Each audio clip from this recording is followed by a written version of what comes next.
Chapter 11. The Wonderful City of Oz. Even with eyes protected by the green spectacles, Dorothy and her friends were at first dazzled by the brilliancy of the wonderful city. The streets were lined with beautiful houses all built of green marble and studded everywhere with sparkling emeralds. They walked over a pavement of the same green marble, and where the blocks were joined together were rows of emeralds set closely and glittering in the brightness of the sun. The window panes were of green glass, even the sky above the city had a green tint, and the rays of the sun were green. There were many people, men, women, and children, walking about, and these were all dressed in green clothes and had greenish skins. They looked at Dorothy and her strangely assorted company with wondering eyes, and the children all ran away and hid behind their mothers when they saw the lion. But no one spoke to them. Many shops stood in the street, and Dorothy saw that everything in them was green. Green candy and green popcorn were offered for sale, as well as green shoes, green hats, and green clothes of all sorts. At one place, a man was selling green lemonade, and when the children bought it, Dorothy could see that they paid for it with green pennies. There seemed to be no horses nor animals of any kind. The men carried things around in little green carts, which they pushed before them. Everyone seemed happy and contented and prosperous. The guardian of the gates led them through the streets until they came to a big building exactly in the middle of the city, which was the Palace of Oz, the Great Wizard. There was a soldier before the door, dressed in a green uniform and wearing long green beards. "Here are the strangers," said the guardian of the gates to him, "and they demand to see the Great Oz." "Step inside," answered the soldier, "and I will carry your message to him." So they passed through the palace gates and were led into a big room with a green carpet and lovely green furniture set with emeralds. The soldier made them all wipe their feet upon a green mat before entering this room, and when they were seated, he said politely, "Please make yourselves comfortable while I go to the door of the throne room and tell Oz you are here." They had to wait a long time before the soldier returned. When at last he came back, Dorothy asked, "Have you seen Oz?" "Oh, no," returned the soldier. "I have never seen him. But I spoke to him as he sat behind his screen, and I gave him your message.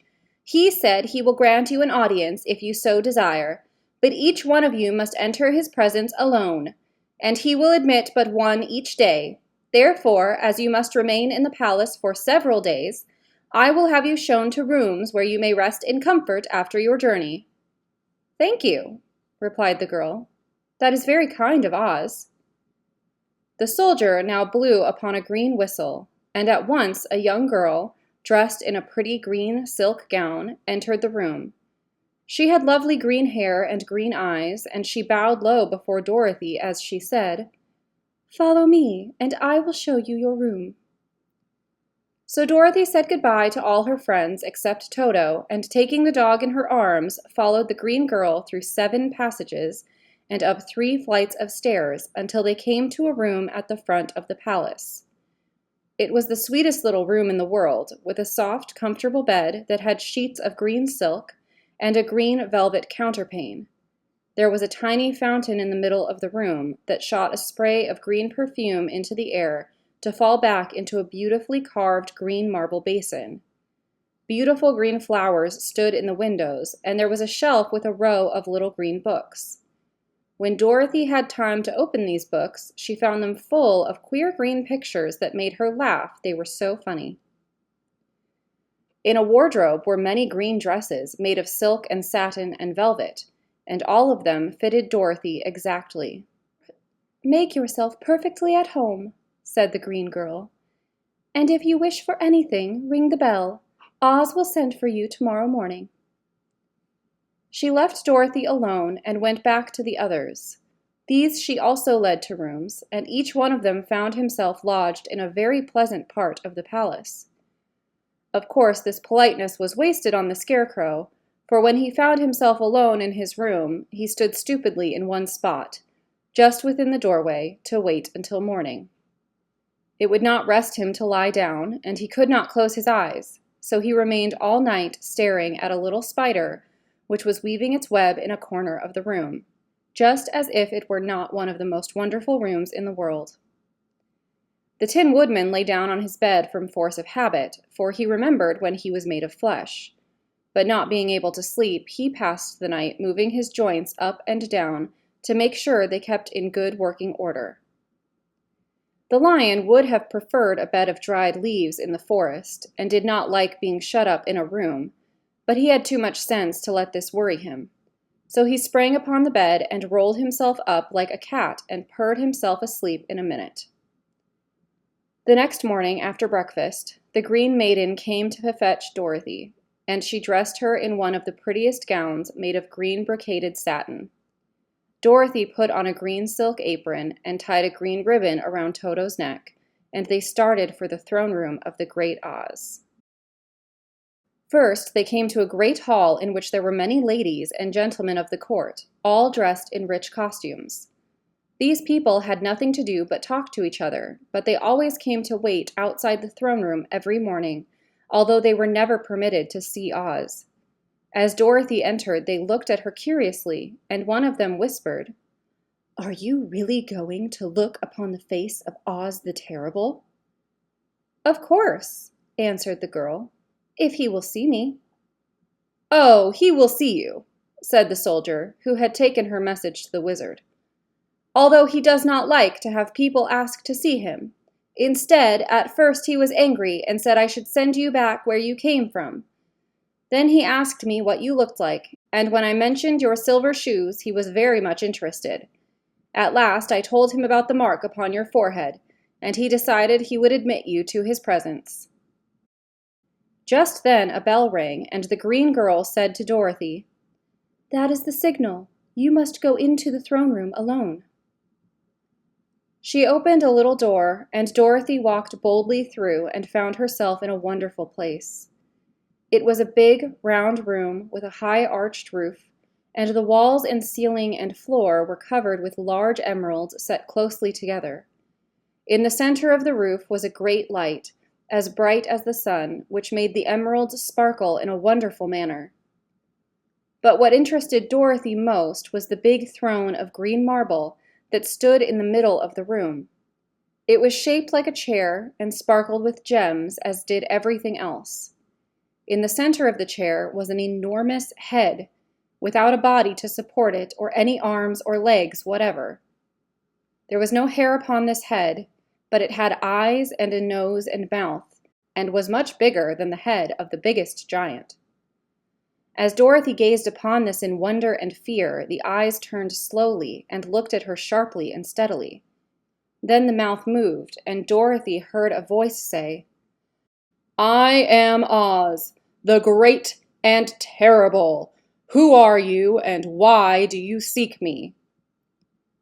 It was not such an awful voice as she had expected to come from the big head, so she took courage and answered, "I am Dorothy, the small and meek. I have come to you for help." The eyes looked at her thoughtfully for a full minute.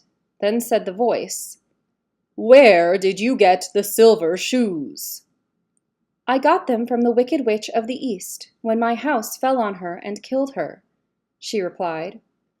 "Where did you get the mark upon your forehead?" continued the voice. "That is where the Good Witch of the North kissed me when she bade me good-bye and sent me to you," said the girl. Again the eyes looked at her sharply, and they saw she was telling the truth. Then Oz asked, "What do you wish me to do?" "Send me back to Kansas, where my Aunt Em and Uncle Henry are," she answered earnestly. "I don't like your country, although it is so beautiful, and I'm sure Aunt Em will be dreadfully worried over my being away so long." The eyes winked 3 times, and then they turned up to the ceiling and down to the floor, and rolled around so queerly that they seemed to see every part of the room, and at last they looked at Dorothy again. "Why should I do this for you?" asked Oz. "Because you are strong and I am weak. Because you are a great wizard and I am only a little girl." "But you were strong enough to kill the Wicked Witch of the East," said Oz. "That just happened," returned Dorothy simply. "I could not help it." "Well," said the head, "I will give you my answer. You have no right to expect me to send you back to Kansas unless you do something for me in return. In this country, everyone must pay for everything he gets. If you wish me to use my magic power to send you home again, you must do something for me first. Help me, and I will help you." "What must I do?" asked the girl. "Kill the Wicked Witch of the West," answered Oz. "But I cannot!" exclaimed Dorothy, greatly surprised. "You killed the Witch of the East, and you wear the silver shoes, which bear a powerful charm. There is now but one Wicked Witch left in all this land, and when you can tell me she is dead, I will send you back to Kansas, but not before." The little girl began to weep. She was so much disappointed, and the eyes winked again and looked upon her anxiously, as if the great Oz felt that she could help him if she would. "I never killed anything willingly," she sobbed. "Even if I wanted to, how could I kill the Wicked Witch? If you, who are great and terrible, cannot kill her yourself, how do you expect me to do it?" "I do not know," said the head, "but that is my answer, and until the Wicked Witch dies, you will not see your uncle and aunt again. Remember that the witch is wicked, tremendously wicked, and ought to be killed. Now go, and do not ask to see me again until you have done your task." Sorrowfully, Dorothy left the throne room and went back where the Lion and the Scarecrow and the Tin Woodman were waiting to hear what Oz had said to her.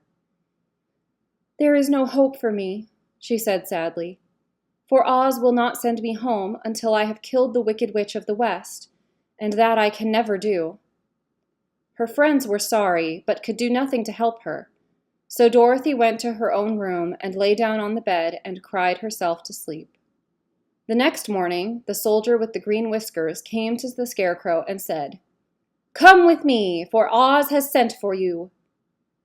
So the Scarecrow followed him and was admitted into the great throne room, where he saw, sitting in the emerald throne, a most lovely lady. She was dressed in green silk gauze and wore upon her flowing green locks a crown of jewels. Growing from her shoulders were wings, gorgeous in color, and so light that they fluttered if the slightest breath of air reached them. When the Scarecrow had bowed as prettily as his straw stuffing would let him before this beautiful creature, she looked upon him sweetly and said, "I am Oz, the great and terrible. Who are you, and why do you seek me?" Now the Scarecrow, who had expected to see the great head Dorothy had told him of, was much astonished, but he answered her bravely, "I am only a scarecrow, stuffed with straw. Therefore I have no brains, and I come to you praying that you will put brains in my head instead of straw, so that I may become as much a man as any other in your dominions."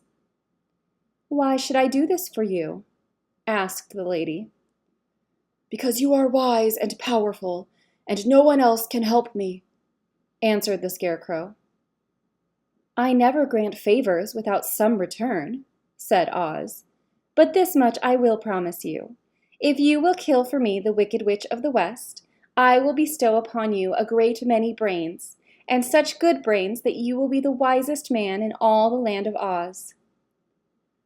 "I thought you asked Dorothy to kill the witch," said the Scarecrow in surprise. "So I did. I don't care who kills her, but until she is dead, I will not grant your wish. Now go, and do not seek me again until you have earned the brains you so greatly desire." The Scarecrow went sorrowfully back to his friends and told them what Oz had said, and Dorothy was surprised to find that the great wizard was not a head as she had seen him, but a lovely lady. "All the same," said the Scarecrow, "she needs a heart as much as the Tin Woodman." On the next morning, the soldier with the green whiskers came to the Tin Woodman and said, "Oz has sent for you. Follow me." So the Tin Woodman followed him and came to the great throne room. He did not know whether he would find Oz a lovely lady or a head, but he hoped it would be the lovely lady. For, he said to himself, if it is the head, I am sure I shall not be given a heart, since a head has no heart of its own, and therefore cannot feel for me. But if it is the lovely lady, I shall beg hard for a heart, for all ladies are themselves said to be kindly-hearted. But when the woodman entered the great throne room, he saw neither the head nor the lady, for Oz had taken the shape of a most terrible beast. It was nearly as big as an elephant, and the green throne seemed hardly strong enough to hold its weight. The beast had a head like that of a rhinoceros, only there were 5 eyes in its face. There were 5 long arms growing out of its body, and it also had 5 long, slim legs. Thick, woolly hair covered every part of it, and a more dreadful-looking monster could not be imagined. It was fortunate the Tin Woodman had no heart at the moment, for it would have beat loud and fast from terror. But being only tin, the woodman was not at all afraid, although he was much disappointed. "I am Oz, the great and terrible," spoke the beast in a voice that was one great roar. "Who are you, and why do you seek me?" "I am a woodman, and made of tin. Therefore I have no heart, and cannot love. I pray you to give me a heart, that I may be as other men are." "Why should I do this?" demanded the beast. "Because I ask it, and you alone can grant my request," answered the woodman. Oz gave a low growl at this, but said gruffly, "If you indeed desire a heart, you must earn it." "How?" asked the woodman. "Help Dorothy to kill the Wicked Witch of the West," replied the beast. "When the witch is dead, come to me, and I will then give you the biggest and kindest and most loving heart in all the land of Oz." So the Tin Woodman was forced to return sorrowfully to his friends and tell them of the terrible beast he had seen. They all wondered greatly at the many forms the great wizard could take upon himself, and the lion said, "If he is a beast when I go see him, I shall roar my loudest and so frighten him that he will grant all I ask. And if he is the lovely lady, I shall pretend to spring upon her, and so compel her to do my bidding. And if he is the great head, he will be at my mercy, for I will roll his head all about the room until he promises to give us what we desire. So be of good cheer, my friends, for all will yet be well." The next morning, the soldier with the green whiskers led the lion to the great throne room and bade him enter the presence of Oz.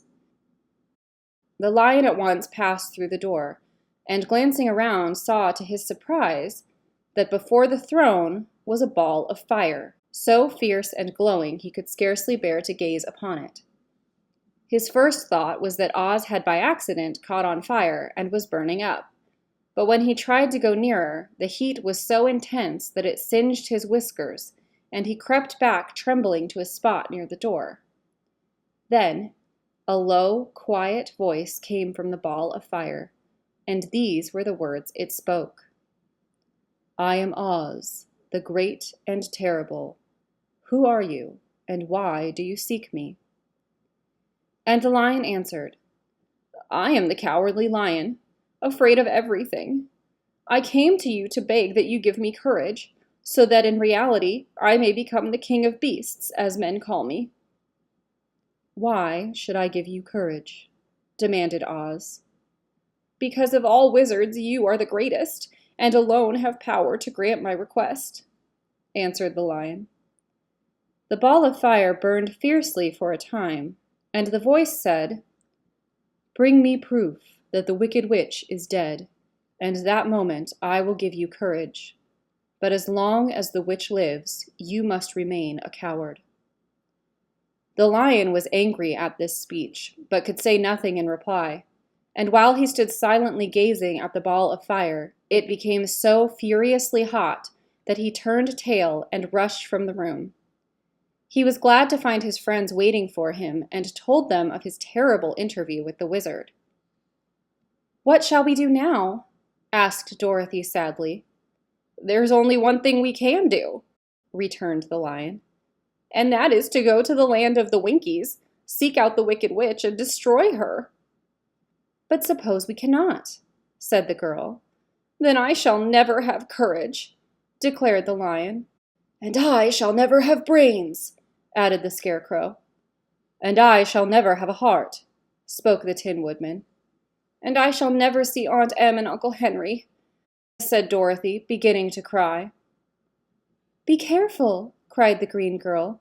"The tears will fall on your green silk gown and spot it." So Dorothy dried her eyes and said, "I suppose we must try it, but I am sure I do not want to kill anybody, even to see Aunt Em again." "I will go with you, but I'm too much of a coward to kill the witch," said the lion. "I will go too," declared the Scarecrow, "but I shall not be of much help to you, I am such a fool." "I haven't the heart to harm even a witch," remarked the Tin Woodman. "But if you go, I certainly shall go with you." Therefore it was decided to start upon their journey the next morning, and the woodman sharpened his axe on a green grindstone, and had all his joints properly oiled. The Scarecrow stuffed himself with fresh straw, and Dorothy put new paint on his eyes that he might see better. The green girl, who was very kind to them, filled Dorothy's basket with good things to eat, and fastened a little bell around Toto's neck with a green ribbon. They went to bed quite early and slept soundly until daylight, when they were awakened by the crowing of a green cock that lived in the backyard of the palace and the cackling of a hen that had laid a green egg.